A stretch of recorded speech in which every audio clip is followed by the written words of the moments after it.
Bueno, yo soy guayú, soy mestiza. Mi mamá es guayú, mi papá era boyacense y yo nací en Bucaramanga. Así que como dice un amigo mío, yo vengo siendo guayumanguesa. Para aquellos que no saben, los guayú somos el pueblo indígena más numeroso de Colombia. Estamos localizados en el norte del país, en la península de La Guajira y en parte de territorio venezolano. Somos aproximadamente 300.000 personas que estamos organizados en castas o clanes de línea matriarcal. Es decir, a mí mi casta me la dio mi mamá. Yo soy epieyú. Esta condición de mestiza me ha permitido tener contacto directo con las dos culturas, con la del guayú y con la del aríjuna.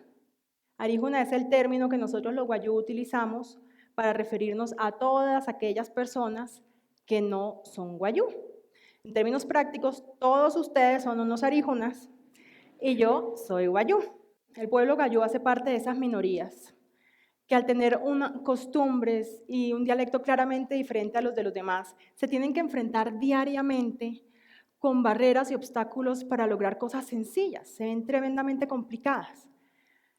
Pero ¿qué pasa cuando estas barreras se vuelven tan grandes que afectan la integridad y la vida de las personas? Hoy yo les quiero contar un poco al respecto, les quiero mostrar 5 escenarios, les quiero contar 5 historias donde esas barreras se volvieron obstáculos gigantes y en muchos casos llevaron a situaciones que no fueron remediables, con consecuencias que no fueron remediables. ¿Por qué les quiero contar yo esto?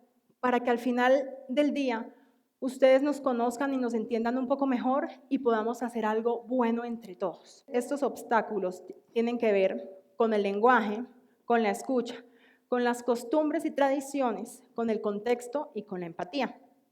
Quiero empezar con el obstáculo, con la barrera más grande que entre cualquier cultura, que es el lenguaje.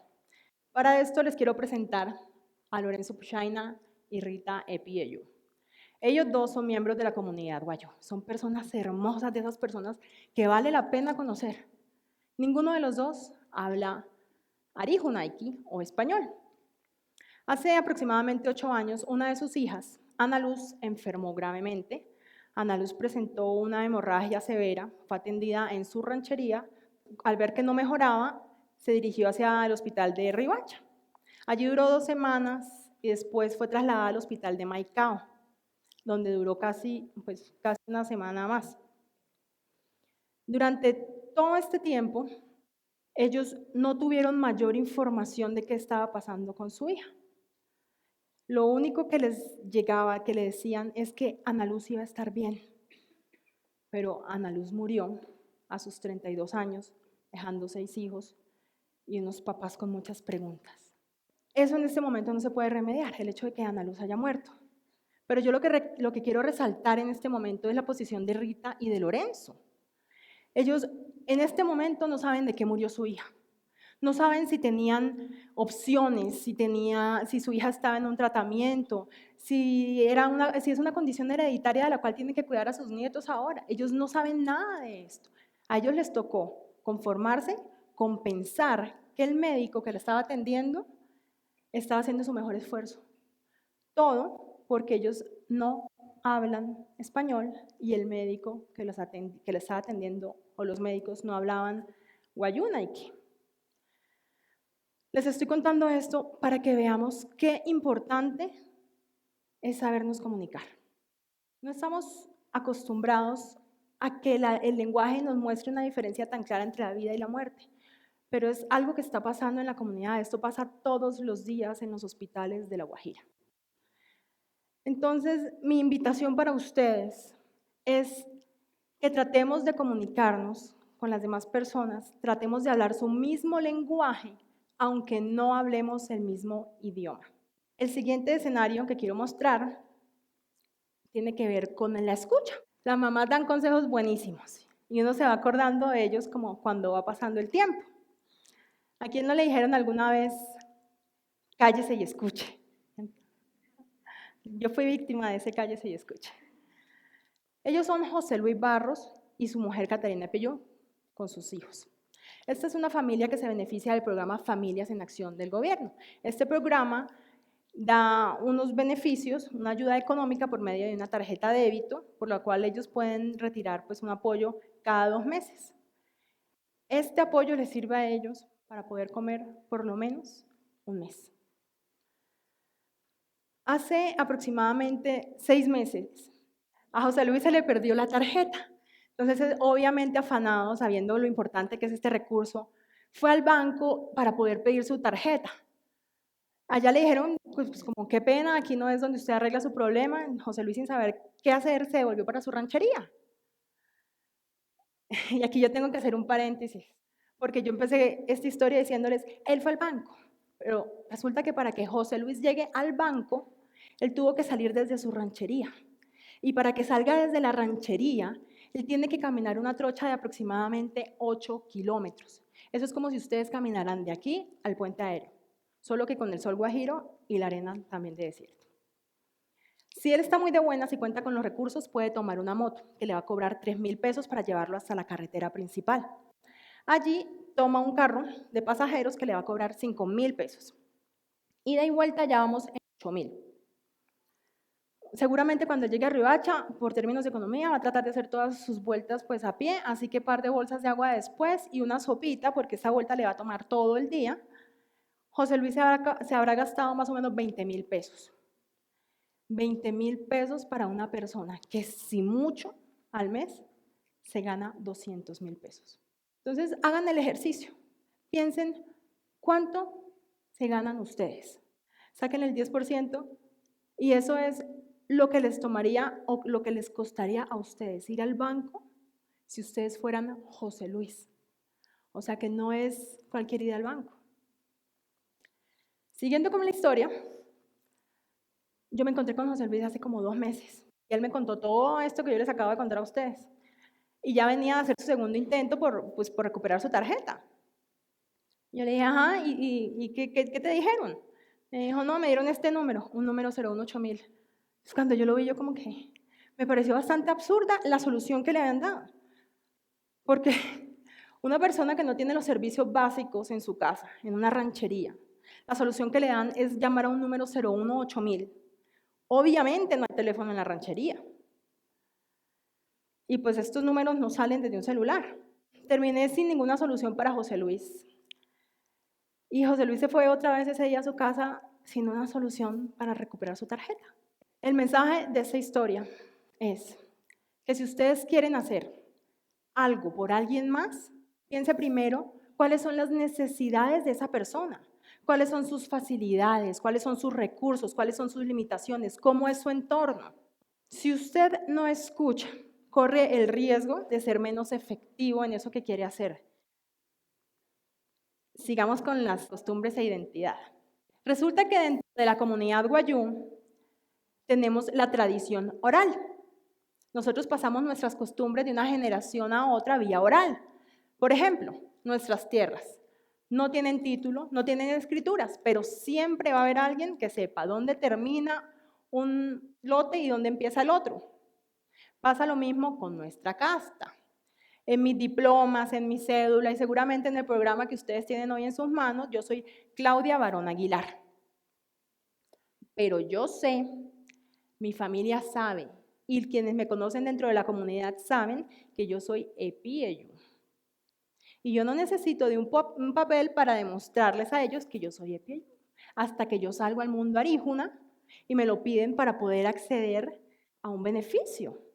Usualmente piden que en la cédula tenga la casta, pero resulta que mi papá era un hombre de apellido Barón y el de mi mamá era uno de apellido Aguilar. Y a mí quien me da la casta, como les dije, es mi mamá. Entonces, ¿qué hacemos ahí? ¿Perdemos nuestras costumbres, nuestras tradiciones? Ella es Sandra Aguilar, ella es prima mía. Yo no sé si ustedes entienden la foto, yo no la entendí cuando la vi. Ese es el bautizo de ella. Cuando yo me percaté que era su bautizo, yo le pregunté, ¿por qué te bautizaste? Es raro a los 40 y tantos años. Ella me explicó que ella había perdido sus beneficios a salud. Sandra realmente necesita ese servicio. Y estuvo más de un mes sin poder acceder a salud porque no tenía cómo demostrar que ella es guayú.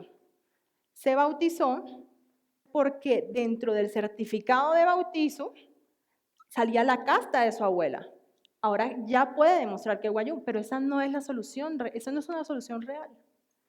Yo creo que en vez de llevarnos a cambiar nuestras tradiciones y costumbres para ajustarnos al sistema, el sistema se ajuste para incluirnos a nosotros dentro de él. Por ejemplo, una casilla en el registro de nacimiento donde uno pueda decir a qué etnia, a qué clan, a qué casta pertenece uno, sería muy conveniente para las más de 80 y tantas etnias que hay en Colombia. Aquí vemos cómo el sistema tradicional guayú y el sistema aríjuna están chocando. Pasamos al contexto, que esta es otra barrera que yo me he encontrado. Y para esto les quiero mostrar esta nota del tiempo. Dice, familia saca niña guayú de centro de nutrición donde era atendida. ¿Qué es lo primero que ustedes piensan o sienten cuando ven una noticia como esta? Pero es que nosotros no le conocemos el contexto a esta noticia. Entonces yo creo que antes de emitir un juicio debemos controlar nuestras emociones, esperar un poco y tomarnos el trabajo de saber qué está pasando atrás de lo que vemos. Y les quiero explicar un poco el contexto de estas noticias. No todas son iguales, pero por lo general. Imagínense lo siguiente. Ustedes están aquí en Bogotá. Tienen 3 hijos y uno de sus hijos se enferma. Resulta que el hospital más cercano a ustedes está en Bucaramanga, Santander, a unas 8 o 9 horas de acá. Ese es el tiempo que más o menos hay desde muchos lugares de la Alta Guajira hasta Riohacha o Maicao, donde pueden ser atendidas las personas. Solo sale un bus a la semana o un medio de transporte a la semana cuando son cumplidos. Imaginémonos, sigamos imaginándonos que usted está ahí con su niño, acá, con su niño enfermo, sus otros 2 hijos, lejos del hospital, y llega una comisión de alemanes y les dice, hombre, su hijo está muy enfermo, nos lo tenemos que llevar. Pero es que ustedes no le entienden nada, porque ustedes no hablan alemán. Muchos guayú no hablan español. Entonces, ¿ustedes cómo enfrentarían esa situación? ¿Qué harían? ¿Ustedes se van con su hijo enfermo y dejan a los otros 2 allá sin saber realmente qué van a comer ni quién los va a suplir de agua? Porque toca caminar 3 horas para traerles agua también. ¿O usted se queda con sus hijos y manda a su hijo enfermo con las personas que no conoce y a las que no les entiende? Es una situación difícil. No es lo mismo para ustedes o para mí llevar a nuestros hijos al médico que para un padre o una madre guayú, para quienes sus circunstancias son muy diferentes. Entonces, los quiero invitar a que antes de emitir un juicio y tomar una posición definitiva, se tomen el trabajo de conocer el contexto de toda la situación.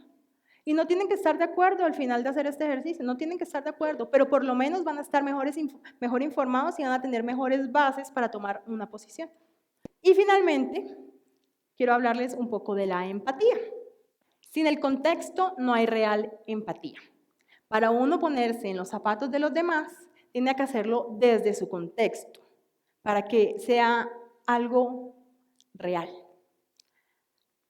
Hace aproximadamente 2 años, miembros de la comunidad y yo iniciamos la Fundación Capi Barón.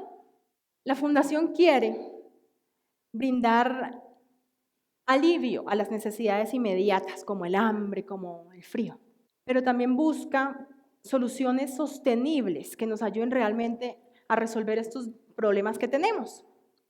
Durante estos 2 años nosotros hemos realizado diferentes actividades con amigos, conocidos, familia, empresas privadas. Quien nos haya querido escuchar y haya querido participar ha tenido la oportunidad de hacerlo. Y yo me puse a pensar un día que de todas las personas que nos ayudan, solo 2 son guajiros. ¿Por qué las personas que son más cercanas a nosotros, los que ven de cerca lo que pasa, los que están allí no nos apoyan? Entonces, la respuesta que yo encontré es precisamente porque ellos han estado allí todo el tiempo. Ellos han crecido viendo esto y son situaciones que se les han vuelto normal. Es normal para ellos que una niña guayú trabaje en una casa de familia a cambio de ropa y comida como si no hiciera un futuro mejor. Es normal para ellos ver a las artesanas vendiendo sus productos a precios injustos y muchas veces siendo maltratadas por los comerciantes intermediarios y no pasa nada. Es normal que los turistas lleguen a pedir rebaja a esos precios. Mi invitación en este caso es para que miremos nuestras vidas y tratemos de encontrar situaciones que de pronto se volvieron normales, que no deben ser normales. Ejerzamos nuestra empatía. Yo soy bióloga marina y pues yo encuentro una analogía en esto, ¿no? En los diferentes ecosistemas pues conviven diferentes especies y hay diferentes relaciones entre ellos. Hay competencia, depredación, pero también hay relaciones en donde una o más especies se benefician.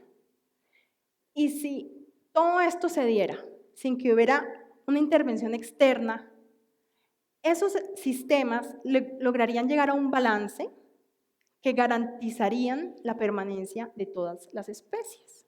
Yo pienso que nosotros como individuos y sociedad debemos pensar cuáles son las mejores formas de relacionarnos con personas diferentes a nosotros, incluyéndonos a nosotros, los guayú. Gracias.